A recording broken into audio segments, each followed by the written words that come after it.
अब आपके मन में तुरंत एक प्रश्न आएगा कि भोजन के अंत में क्या पीना, फिर पानी तो नहीं पीना, 1.5 घंटे तक तो नहीं पीना, तो कुछ पी सकते हैं। तो भागवत जी ने 3 चीजें बताई हैं, उसके लिए पूरा सूत्र लिखा है कि भोजन के अंत में सबसे अच्छी चीज जो पीने के लिए है वो है छाछ, वो है मट्ठा, दही का तक्रम।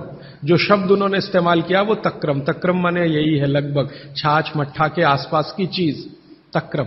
वैसे तक्रम की उन्होंने परिभाषा दी है कि दही को खूब अच्छे से मथने के बाद उसका मक्खन जो निकल गया तो मक्खन निकालकर जो बचा वो तक्रम, मक्खन रह गया तो वो लस्सी। लस्सी पीने के लिए नहीं कह रहे, तक्रम की बात है।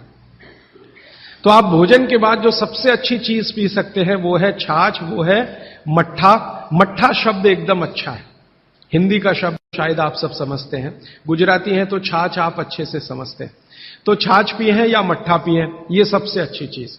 दूसरी सबसे अच्छी चीज उन्होंने बताई है वो है दूध,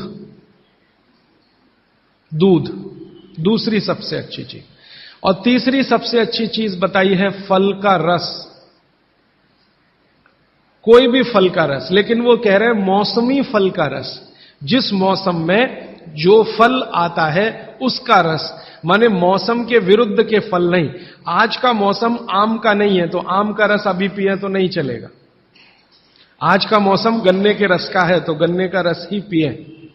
थोड़े दिन के बाद संतरे के रस का मौसम आ जाएगा तो संतरे के रस का।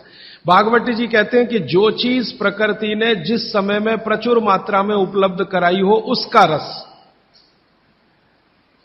तो आप ये कहें कि कोल्ड स्टोरेज से लाया हुआ संतरा और उसका रस निकाला या मौसमी का रस, ये सर्वनाश करेगा, सत्यानाश नहीं सर्वनाश करेगा। वो ये कहते हैं कि भगवान ने और प्रकृति ने आपके शरीर के हिसाब से सारी चीजों को सेट किया है, और वो कहते हैं कि भगवान ने इस प्रकृति को बनाया है तो बहुत ही सोच समझकर बनाया, एक एक माइक्रो कैलकुलेशन उसने किए, तब आपको ये प्रकृति के साथ उसने रखा है। तो प्रकृति में जब जो चीज बहुत मात्रा में हो उसी का रस, जैसे अभी टमाटर का सीजन है तो आप भोजन के बाद टमाटर का रस पी सकते हैं भरपेट। इस समय गन्ने के रस का सीजन है तो भोजन के बाद आप गन्ने का रस भरपेट पी सकते हैं। जो भी अभी थोड़े दिन में अंगूर का सीजन आ जाएगा तो भोजन के बाद अंगूर का रस पी सकते हैं, संतरे का, जब जब जो सीजन आए वो ध्यान रखना है।